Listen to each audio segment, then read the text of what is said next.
ये question UGC के regulation से है, ये एक नया टॉपिक है जो कि ऐड हुआ है दिसंबर 2023 का ये क्वेश्चन है।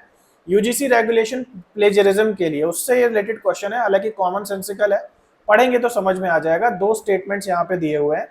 पहला स्टेटमेंट कह रहा है according to UGC regulation 2018 on prevention of plagiarism. Plagiarism को रोकने के लिए 2018 में जो यूजीसी के रेगुलेशंस बने हैं वो क्या कहते हैं, a student is required to give an undertaking while submitting a thesis stating that the document is his or her original work which is free from any plagiarism। कह रहा है जब भी कोई रिसर्चर कोई थीसिस, कोई रिसर्च पेपर या कुछ भी सबमिट करता है, अपने रिसर्च से जुड़ा हुआ कोई काम सबमिट करता है, तो उसमें एक अंडरटेकिंग देना जरूरी है। अंडरटेकिंग मतलब कि एक अपना एक खुद से आप वेरीफाई कर रहे हो, उसमें आप ये चीज डालते हो कि भाई ये जो भी सामान मैंने लिया है या जो भी मैंने रिसर्च करी है, जो भी डेटा इसमें पब्लिश कर रहा हूँ, वो मेरा अपना है, मेरा ओरिजिनल वर्क है और इसमें इसको कहीं से चुराया नहीं है, कहीं से मैंने प्लेजरिज्म नहीं किया। तो ये अंडरटेकिंग देनी पड़ती है।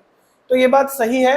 हाँ भाई, जब भी आप थीसिस सबमिट करते हैं, थीसिस के शुरुआती पेज में जो प्रीफेटरी भाग होता है, हिस्सा होता है, उसके अंदर आपको अंडरटेकिंग भी डालनी पड़ती है। उसके बाद सेकंड स्टेटमेंट है, अगेन ये जो एक्ट है हमारा क्या कह रहा है, the research supervisor is not required to certify that the work is done by the researcher under his or her is plagiarism free.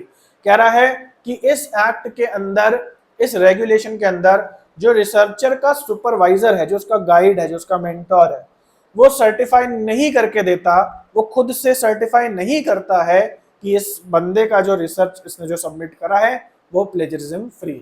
तो ये बात गलत है। नहीं भाई, जब भी आप थीसिस सबमिट करते हैं तो आपका सुपरवाइजर भी इस बात को सर्टिफाई करता है और फिर उसके बाद वो फर्दर इंस्पेक्शन के लिए आपकी थीसिस, क्योंकि जब आप थीसिस सबमिट करते हैं आपने तो अपनी अंडरटेकिंग डाली, वो फॉर्मेलिटी है, लेकिन फिर आपका गाइड भी उसको चेक करता है, उसको क्लैरिफाई करता है, एंड देन आपकी थीसिस जो है वो आगे जाती है।